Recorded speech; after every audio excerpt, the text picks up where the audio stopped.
Well, I get to introduce Jane, Ulrich, and Ed Walker because I'm the one who 2.5 years ago paired them in my head and then twisted their arms together to do this. And they look calm and ready, and I'm just delighted. And I want to tell you a little bit about why I thought this would be such a wonderful pairing. Their poetry and they personally have just the right degree of quirkiness, in my opinion, and just the right degree of unjustified modesty. I think they're wonderful poets who don't trumpet themselves sufficiently, and these are the things that I think connect them. They're both they reject convention, as you will hear in their poetry, and as you would see if you watch them live, while celebrating the deep eternal values of family and love. They pursue ambitions so far beyond me, it's hard to admit. Jane, a depth of faith, and Ed, hanging 10 on a 5-foot, 10-inch board. 10-inch 5. Board. 10 foot, 5 inch. 10 foot 5. You know, I had that first and I turned it around, I thought. They both embody paradox, which can be felt in their poetry. For example, as I've said, Jane is a deeply faithful person, but she has the mouth of a sailor.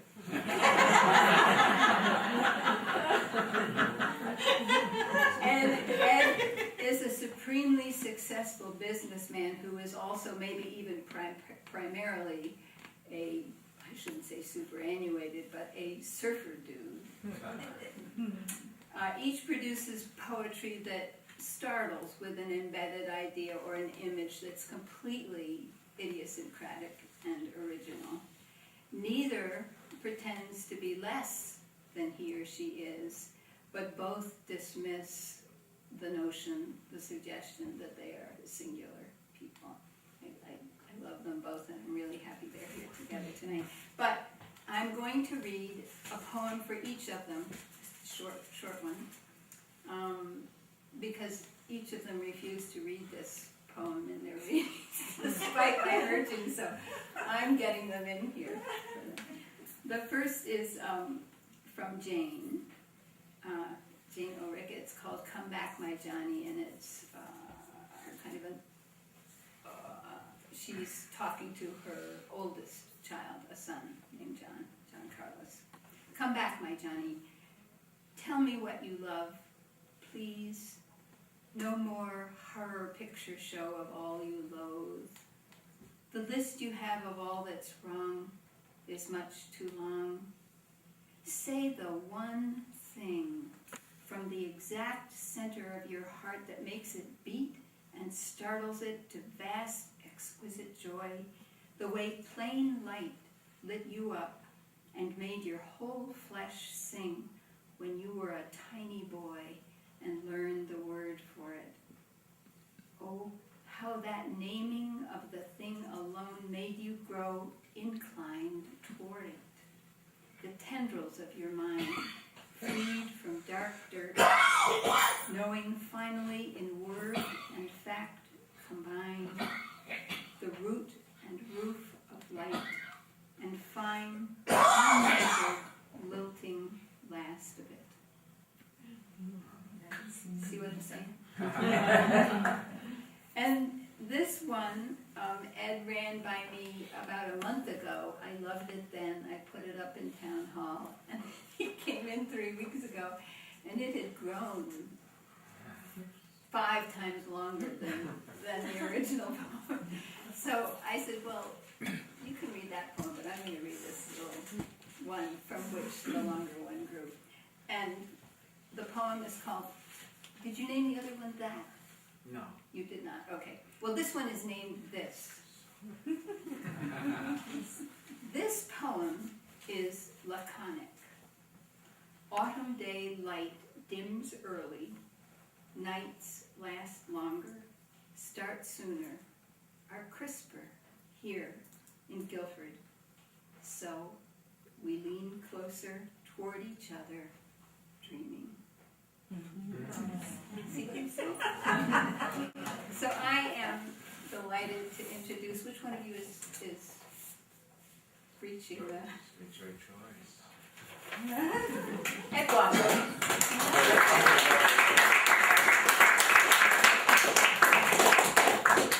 Hi, everybody. Thanks, man.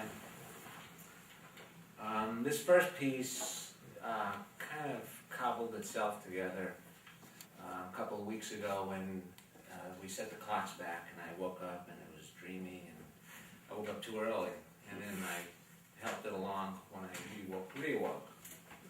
It's called The Reading. It all started when I arrived early, tired. I found a long table to lie upon and meditate. I began to perspire. The table was covered with clear, thin plastic. I became aware of people walking into the room.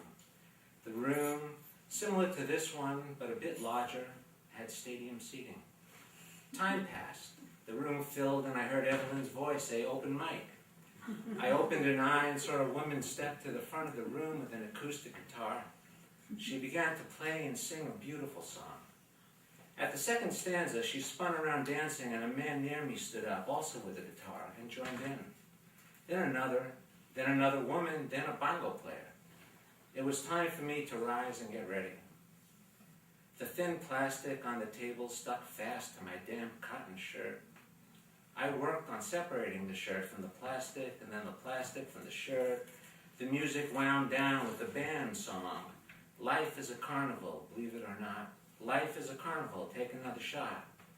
Then Nan introduced me, and I walked to the lectern topless.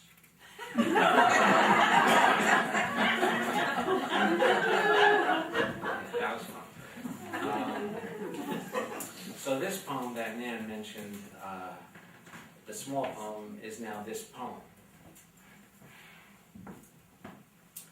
This poem. There is nothing in this poem. It is empty. A flowerless vase, a vacant stare. This poem does not include Emily's floodgates sprung open, her trains steady in their grooves, or Walt's talk of the town as blabber the cave. This poem is laconic. It hears no New York City honking during Frank's lunch break at 12 noon, or Alan's howling at the moon. And William Carlos is not dancing naked alone in this poem, nor is his nose pressed against the pane. This poem will not linger and hang with Sid Corman for his wand. Not that it wouldn't like to. And the mad Baroness, with her dozens of cocktails, please waits, perched under women and men to come, unzip, abandon their held-fast forms and ways. This poem is not a manual of Ashbury instructions or filled with some trees wandering or wondering what mediocre trades to learn. There are no incidents here. Our narrow hands spread wide can grasp, and nothing depends upon it. But I digress, with certain special possibilities. This poem is empty, laconic, soon to be forgotten, and this is not anything but that. Yeah, the poem grew a little bit. This next poem, Lori and I lived in Michigan in 1976, and we went back to school there. And we used to hike on the weekends, and there was a state park nearby called Fort Custer, and a place we used to enjoy. So this is called Fort Custer, Michigan, 1976. I hear the spirit of muster in these trees of the woods, busted, shut down for good. Snow wets my chilled cheeks, hidden vines trip my boots, spill me into fresh powder. Sun setting, lake frozen, dog barks. I pass past impressions, shout echoes across the lake. The dog thinks I'm here and there.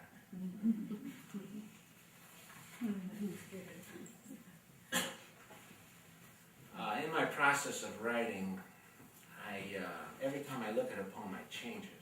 So I never have a finished poem. Nothing's finished, actually, that I do. This poem, a couple of years ago, through a GPG link, I sent it in to be published, and it was published, so I thought, great, I have a finished poem. But I've changed it. And it's called now it's called Against the Grain. Two sad bowls sit, empty, on heart pine floor, like a pair of eyes, one brown, the other still, moist and red.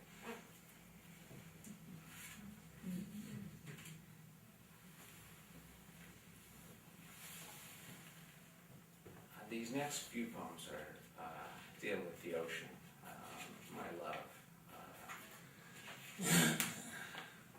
We sail, we surf, we vacation on the ocean, and always have been.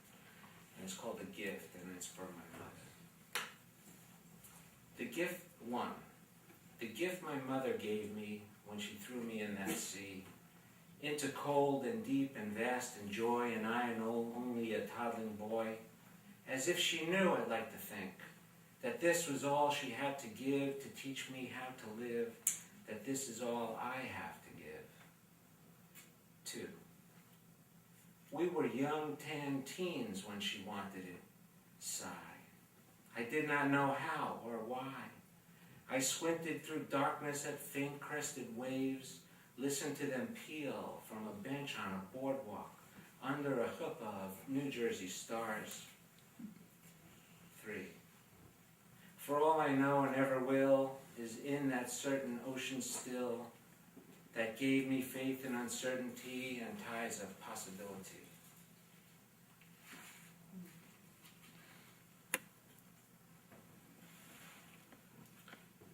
This has some sailing in it, but the title, in the Lakota ceremonies, in every ceremony, everyone prays in a circle after the ceremony, and everyone prays for themselves, for their friends, for their family, for their ancestors, and so forth. And then when they're finished, they say Omi Tapas, and it means all my relations, and that indicates the next person to read. This poem is called Omi Tapas. I once sweated with Sioux in South Dakota, past peace pipes, swam in crystal water, where our whispered voices travel like spirits, clearly heard by 2 Lakota, their ancestors, our friends, scattered throughout ages of sagebrush 100 yards away. Last night, anchored near Promised Land at the end of Long Island, I carried my father out from my dream, then his father, and his father too. On a starry night, I danced a smooth step on a bowsprit on a damp deck, and gripping stainless lifelines, stared into that dark, sacred piece of sound. I whispered to all my relations, Omi Tapas.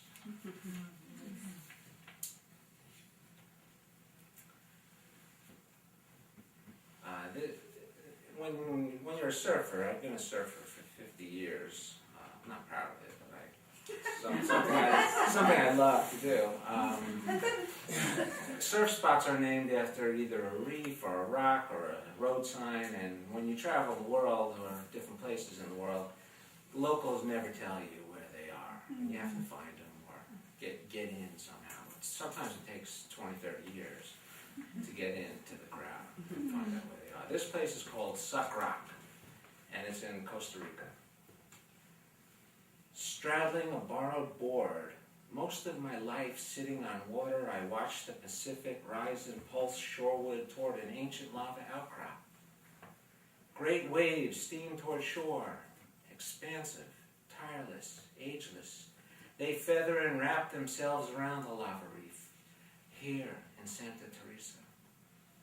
Small fish in volcanic tidal pools swim through their day, involved and unaware of swooping birds angling down between sets of waves, then lifting off and banking away, fish hanging from their beaks. I stare at them backlit by blue sky, breathless.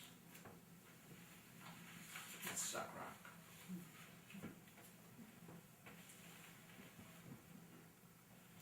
And this one too is another surfing. This was a family vacation in Los Veneros, Mexico, which is also, I think, just the name of a surf break. I don't think it's a real town. It's called Snapshot. Down the beach, a boy tosses a ball into the surf for a white-jowled dog who leaps over beach-breaking waves, tail wagging like an out-of-control rudder. 3 familiar women, familiar in their watching, laughing, sit on slanted sandy shore. A happy man wearing a wet-ripped shirt, his white beard dripping salt, stand next to a younger man. Long surfboards snug to their sides, they resemble each other near the water's edge. They grin seeing the happy dog, the smiling girls, the sun peeling orange into the Pacific, clouds splashing hues way, way up to what seemed forever, then placed on the mantle of remembrance.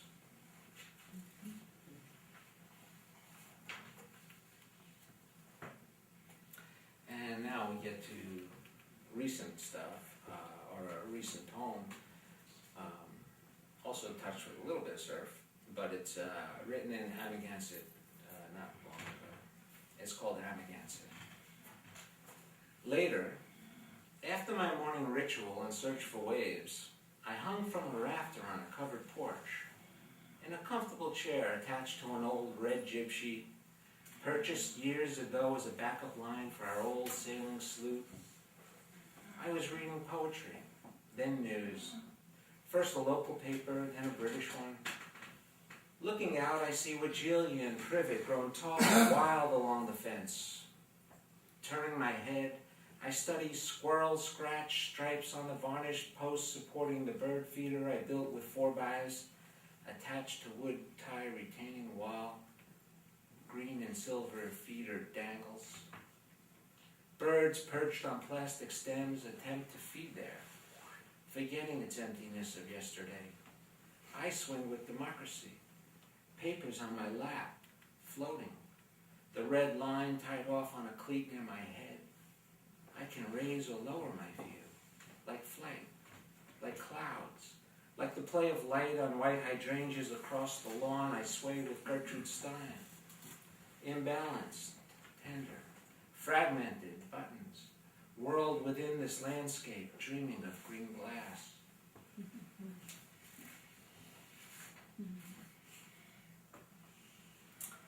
And this next poem, we're all dealing with this. Craig, I think I wrote this for you. Craig's in here somewhere. It's called Leaf Song. He comes with the big machine when I need him. Leaf Song. What music works with leaves? Inspired all day. Leaves fall. They fell yesterday and the day before. They fell 2 weeks ago, but I cleaned up last week. They fall again. The blower is in the shed. More leaves fall, teased in corners, crunch beneath me. I mix oil into a gallon gas can and rake white stones behind rhododendron from rock wall. I fit sound mufflers over my ears and blow. I blow. Leaves fly. Vari-colored hipster leaves flow with the current east and west, north, south, falling off a ladder in silence. Interesting, the sky. Turning leaves float. The gutter suffers. Doctor said I'd hurt like hell tomorrow. That was last year. I trouble oak leaves caught in Pachysandra. I blow, green grows wider. Leaves disturbed, spurt over rocks, roots, logs, under sheds, over a felled basketball hoop. This wood chair is hard on my back. I'm done. Leaves fall. Silence can be forever. 14 lines, many leaves. I, comma, tunes, comma, shuffle. That's a sonnet. That's my only sonnet.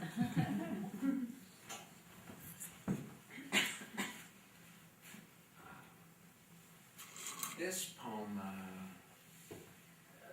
oldest daughter, she travels a lot, Central America mostly. Now she lives in northern Vermont, and she travels with grace. She's just wonderful. And wherever she goes, she rolls up her sleeves, and her hands are in the dirt, and her heart's open wide. And every now and then she emails us and tells us where she's at and what's going on, and we open the emails, and they're a joy to read. So she wrote this one on December 15th, 2012. She was in a little pueblito in Mexico, and I used some of, in the second part, some of the lines are actually from her email, and she's allowed me to use them. But this is called Light Years, December 15th, 2012. 1. From that summer moment of your birth, the instant of it, 33 years ago when the midwife placed you in my arms and I cradled you in my new father lap, counted your fingers jawed and dumb, watched your lips suck my past right out of my pinky, saw it vaporize as I stared into your new baby eyes. Now, as I read your email, attempting to view the world through you, sense all you sense, I grow wiser by half in my chair by the hearth in our too-quiet home. I reminisce. Had daughter-father time. Before you, brother Dan, then Kate, and 12 years later, Levi. Such a blur. Now you're busy as I was busy, and distance settles in between us like white starlight in a winter's night, or remnants of your purple sandbox that I unwrap each November like a present. While raking fallen leaves, I smile with memory and leave the front light on. 2. Hi, Dad. From Cuernavaca, Mexico. I've arrived. Warm days and my cheeks show rosy for it. I'm celebrating the Virgin of Guadalupe with traditional dancing and the painting of mustaches and huge brown eyebrows on all the baby dolls. Then fireworks light the sky. I can't help but smile. In the Zocalo, people pour Pepsi offerings onto the altar of Guadalupe and their new saint of narco-trafficking. And local youth show homemade movies onto handmade screens. Fried grasshopper smell, scented with copal, fills the air, and the plants, the birds, the insects that I've never seen before humble me here in this very broken world. While mariachi bands bounce me through crowds of festive souls as I dance and bob behind black sombreros, my brain reels, relearns, remembers to think and dream in Spanish, and reading local newspapers help. Where I read about shootings in Newtown, Connecticut, and I cried. Right here in the Mercado. So much love. Jade.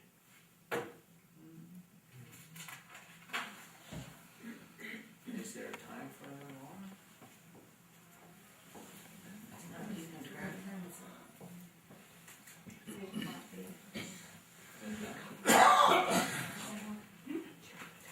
This is called Fair Game. I'll read one more. Fair Game. 1. You borrowed my kayak, sipped wine with your sweetheart while drifting through salt marsh. A nice day, you said. 2. My back hurts. I've been lying down on ice and heat, alternating, healing and hurting. 3. There are 3 lights out above the garage door on the exterior of my house. Ladders are under the deck, right near where the kayaks live, I say.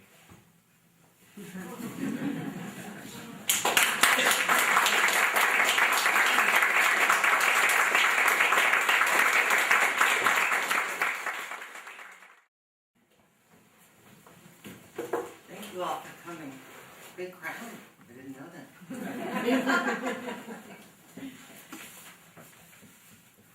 Life is a very messy proposition. And I think it's the same for everyone. It certainly is for me. My father gets bone cancer. the spice jars fall on my head when I open the cabinet. My mother gets Alzheimer's, I drool when I sleep. Everything is very messy.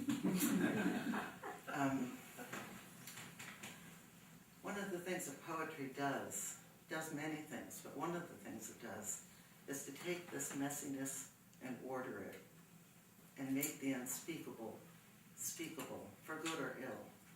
And the messiness is not all bad. I mean, if you think about children or sex, very messy.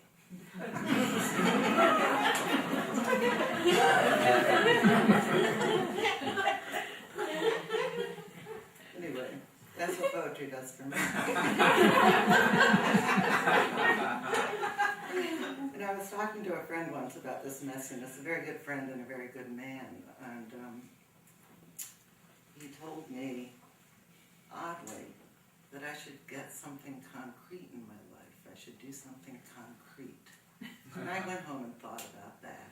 And I thought many things about that, but one of them was, what a peculiar thing to say to a mother of 3.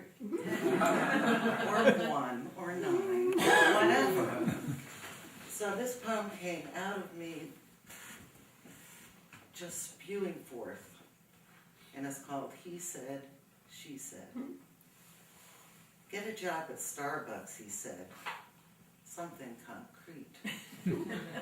As though concrete is not where I've been all these years, as concrete as it gets, although it takes a woman to understand, a woman knowing the yank of teeth on her breast, and of chemicals drawn out by that, changing the heavens here on earth, right inside of her, close as synapses brimming over with dopamine and oxytocin in that cauldron we call love. Not as men so like to change the world through agency and wit, but being changed by it down to the bone, made something, someone else entirely, with the babes pulled from us, and then torn some, and some more. Our bodies themselves shift as it happens, as invisibly as the moon moves deep inside of us, pulling our own ties. We become flesh and blood and food, and then, slowly, hour by hour, in the way all things died, no longer required by the ones we made. Excuse me. Concreteness, or the lack of it, is not the problem. I have grown huge beyond myself and was pulled back in care of them to the plain thingness of things, and bound by dust and broom, dish and meat on the counter, piles of dark and light sent through the wash. Even now the cosmic spheres are mundane as piles of clothes, prayer as common as the sorting, not threading words together into psalms and songs to fling out like stars across the darkened sky, but simple tasks of wiping down the sink to a dull shine, of peeling roots for the stew, and paring down the impulse to sing into the infinite night to something small and good enough to eat. No grand gesture looms above the vacuuming, the mixing of the flour and milk, the press of bodies piled into the bed. No far thing calls for contemplation, curved with the edge of the earth. Only the apple matching the curl of my fingers and my palm, the grit of sand tracked in from the driveway beneath bare feet and pressed into them with spare insistence. Here is the bowl in the sink, signifying man or child soon to be man. The dust balls of hair on the stairs, meaning cat. The windows streaked with long hand swipes and nose prints, telling me that here one of them stood watching snowfall in this morning's early light. And off in the corner, the cat box, surrounded by stray bits of litter, each distinct as a star against the dark backdrop of the cold wood floor.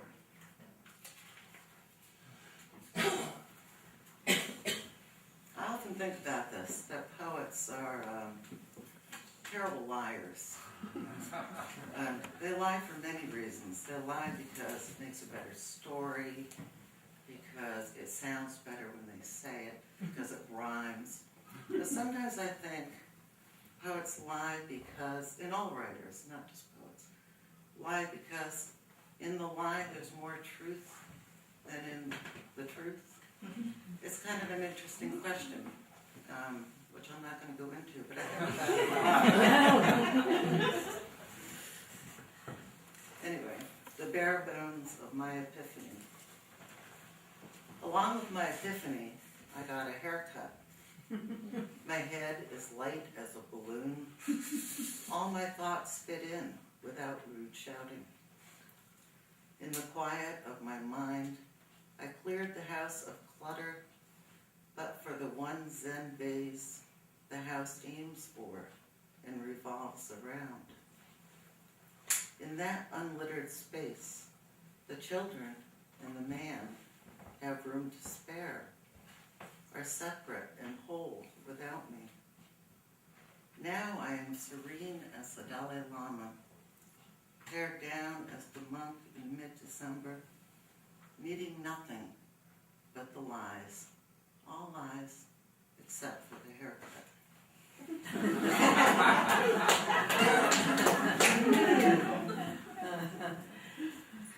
This next poem I wrote because of my mom, who's long dead.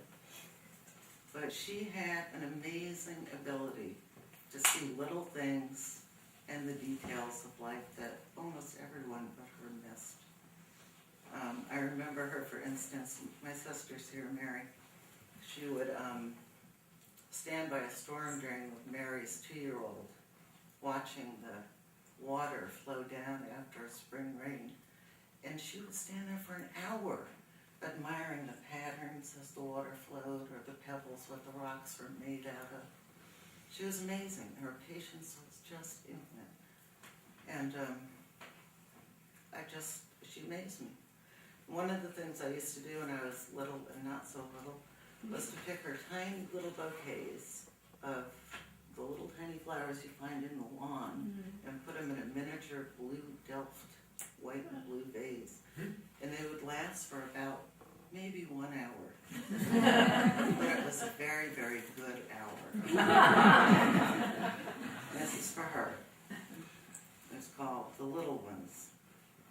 Minute trees growing in moss, so small they are soft to our touch, bedding for mice in the path they take, fleeing hawks with sharp eyes. Fugitive wildflowers in woods, ephemeral and fleeting as we hurling toward heaven, holding only this least bloom in color made for muted shade. Not like the irises, so epic and unrestrained, thrusting themselves upon us in stiff spikes rising first in the garden, or the lilies that overrun hillsides early in their spring preemptive assault.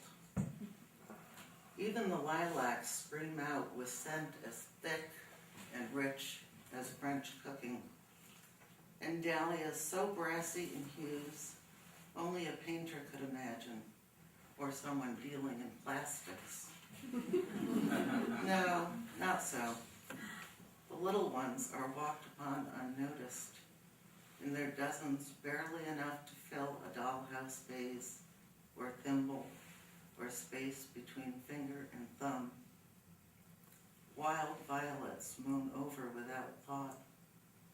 Soft white stars, small as unborn peas, shrouded in shade and weeds beneath forest trees. Blue daisies with yellow hearts, size to fit a mole's heart, hid low under ceilings of grass.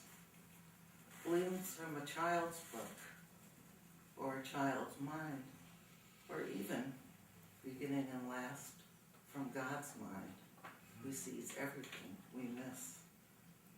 And so did my mother. But I have to tell you a secret about this poem. We're not only liars, we're thieves. Because my favorite line in this, even the lilacs scream out with scent as thick and rich as French cookie, is not my line. It's from The Polar Express by Chris Leonelsberg, where the children are on the train drinking hot cocoa as thick and rich as melted chocolate bars. Beautiful. And I had to have it.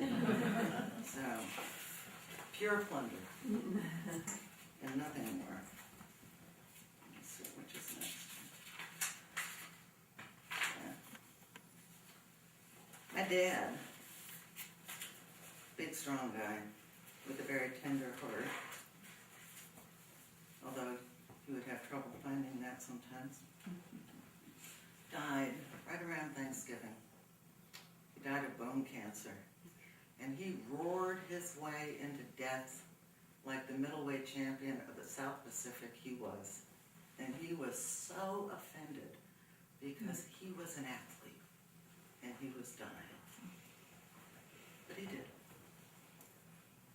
And so that Christmas, I realized, a few weeks after he died, there was nobody in front of me anymore. He was the last one. And it was just a straight shot to my ultimate demise. And it was really scary. So I wrote this poem called Countdown. Even though I am wearing pajamas with robots printed on them, this face in the mirror no longer resembles my own. Yellow crescent moons blown up under my eyes. These many cups of dense black coffee, not nearly enough to shake back time. Each cup only a bare blank fired into a faltering system. How can I face the 26th of December with this? A good 20 years older than I should be, and looking like my mother. Outraged at my dad, dead only a month, the last of the soldiers standing before me and the enemy. This pot of coffee rinsing down the pills, the capsule to stave off mental slump, the tiny antipsychotic, the stimulant to keep me riveted in being, aren't working either. Or maybe they are. I am very alert, nimble, self-aware. But even this new kitten, soft fur, soft as chinchilla, smoothed under my chin, as he lies limp as roadkill in my arms, doesn't ward off the chill of the inevitable this winter's morning. A chill having nothing to do with temperature, it being the day after Christmas and a good 60 degrees. Foolish weather, mocking my cold dead father, mocking the sober New England decorations, candles in each window, prim wreaths ringing the doors, all made for snow, icy in their correctness. I should also be, perhaps, too old for folly, and take off these pajamas. Be the grande dame in this old New England town, all my ancestors now dead, my house beginning to peel, my porch sinking in that shabby Yankee way. So much for my monkey socks, the Christmas flamingos in the woods, and the light-up gnome in my garden winking in the early morning light. My dead dad now in the process of being sent from Florida to my home, an urn filled with ashes awaiting a proper interment, not the ridiculous storing of remains in my garden or attic. Just me in my robot pajamas and monkey socks, and the 7-pound marine blue vase filled with flesh-gone pork and burnt in the oven.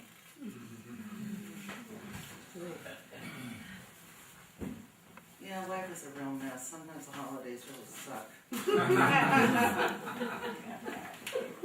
But once in a while, I get a break from them.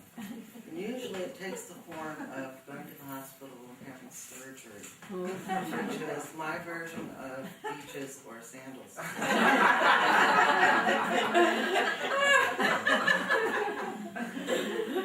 here's a poem about that. Prayer after surgery. Thank you, Lord, for this time when I am excused from running the universe, retired from my job in upper-level management, no longer required even to clock in. Here I need only to examine the metal protruding from my bone, holding me together so visibly, feel my own pain so succinctly and lovingly located in this one small spot.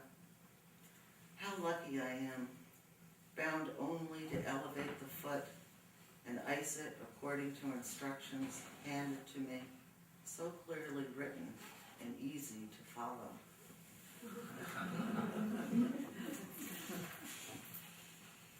My good sister Mary, who's sitting right there wearing the leopard pants, came up all the way from Florida to hear me read. God bless her little heart. But she's my oldest and best friend, and is the one who heals me the most. And every once in a while, very seldom, we get to go on a real vacation to Longboat Key and sit and do nothing, absolutely nothing but watch the water. But when I can't do that, I have to imagine doing that. So here's a poem called Imagining the Endless Beach with Mary. If I could divorce myself, I would. But I might lock the kids in the cellar and blast music by Beethoven or Nirvana to mask the screams. Unplug all the phones, lock the outside doors, and imagine behind my snapped-shut eyes ocean waters and a long white beach. Not the sorry gray water and sand of Long Island Sound, crammed with the cold waste of the big city. Pieces of toilet paper, the odd syringe, but something clear and blue as the summer sky, something warm as the oven cooling down, as endless as my own lone self, except my sister Mary is there too, sitting in the folding chair next to me. Water laps at our feet until the sun disappears, along with the contents of the bottle, a very big bottle, as big as the sun and the ocean we are now a part of. We know our mom is there too, admiring the fading colors of the setting sun. Ah, this is the life. And our dad is glad we are together, his two girls, catching our breath in this inebriated peace. We have no regard for time or caring for anyone but one another, and that is all we know, until the crab bites our bare toes, or the turtle appears hissing in surprise, and we laugh so hard we pee in our pants, too drunk to care and not caring anyway, because it is only my sister Mary and I, and everything is fine in this vast universe. One of my favorite things about living in a small town is the police blotter. It makes life worth living when you get the paper. Because it shows the real underside of life in a small town, and then sometimes I think it's the only real thing in the paper. But one night, my neighbors and I made the police blotter, much to my delight. And here's a story about that. It's called Summer Night in Guilford. Driving home from the ice cream store this summer night, we turned down the last unlit road toward our house, and around the final curve, come suddenly upon a mass of 4 cars and people standing in the blaze of lights. We stopped, and like the rest of us, with too much time on our hands, get out to see what's up. There she is again, a good 2.5 feet long, and hunkered down in the middle of the road, her shell covered in small swamp plants. She was headed toward the river on the other side.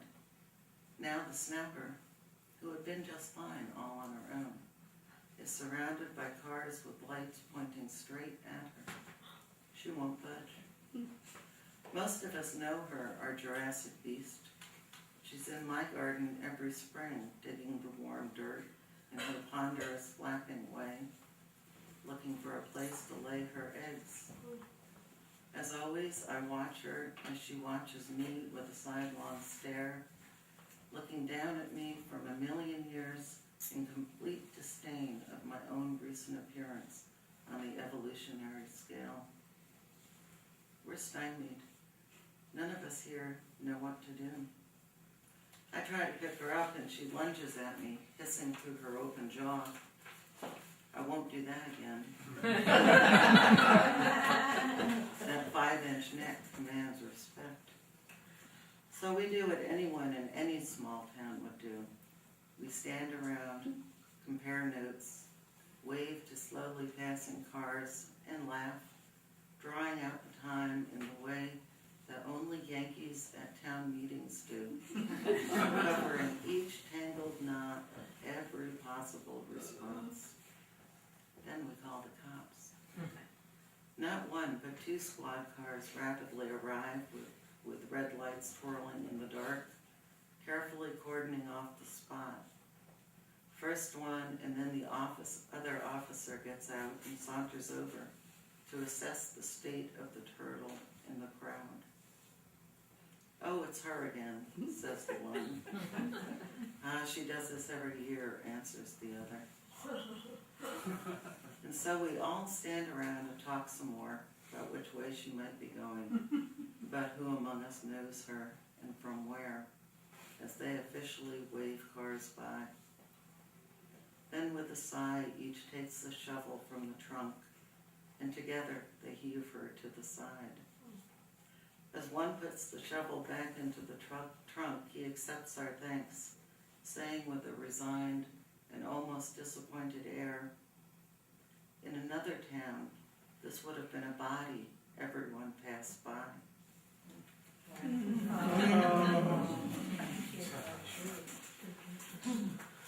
I didn't make the police louder for things I thought were much better. We won't talk about that. Shift a tone here. My daughter, when she was a young teen, became anorexic. Very bad disease. 30% of people die from it. That's roughly 2.5 rows of this room dead. Boom. Long, lingering, horrible death. Anyway, she almost died, but she didn't. She was hospitalized at that place down the road. And the first thing they do when they hospitalize someone for that, or at least what they used to do, was to call in a team of psychiatrists to assess her. And so in walk in 4 or 5 big men standing up in the room, looking angry because, of course, they blamed the patient and the mother, which they said they didn't, but any idiot could see they did. And they were very threatening. I was scared. My daughter was terrified. So she asked me to help her explain herself. That's what this poem is about. You know, one more thing, just like Columbo, I have to tell you something else. Hospitals. Most people hate hospitals because they're terrifying. I hate them too. But I also love them because when people are in real crisis, it's a no bullshit situation. And sometimes you can almost escape the boundaries of your own skins and really communicate with someone in a very, very deep way. And that is a very beautiful thing. Psychiatric evaluation. She says I help her with words as they gather around her, circling like thoughtful wolves, poking and prodding her mind, trying to decipher her in their 10 minutes. Untrue. She is thin as the line on this page, a beautiful line in the poem, as sparse as the sky, a metaphor so high I can't begin to reach it. She is the line that finally underscores lean fear, so dark and real I don't know how to decode it. She alone says it just by being here. I am puppet in her lap, wooden with her words, knowing only the unseen string she sings into me, moving me in the flow of her conductor's body, so intimate with the music, no one can tell the difference. And this is what she calls help.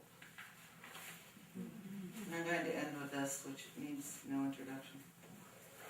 It's called, just like, who read the poem called Poem?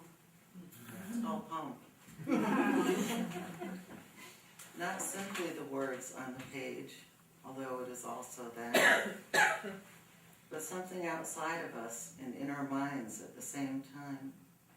The way I weep as I wash dishes, as children rave around me, so loud in their living, consumed by who knows what, oblivious to the sorrow that seeps into the dishwater, oblivious to the tears that wash me clean the way the pot is clean until it is required again.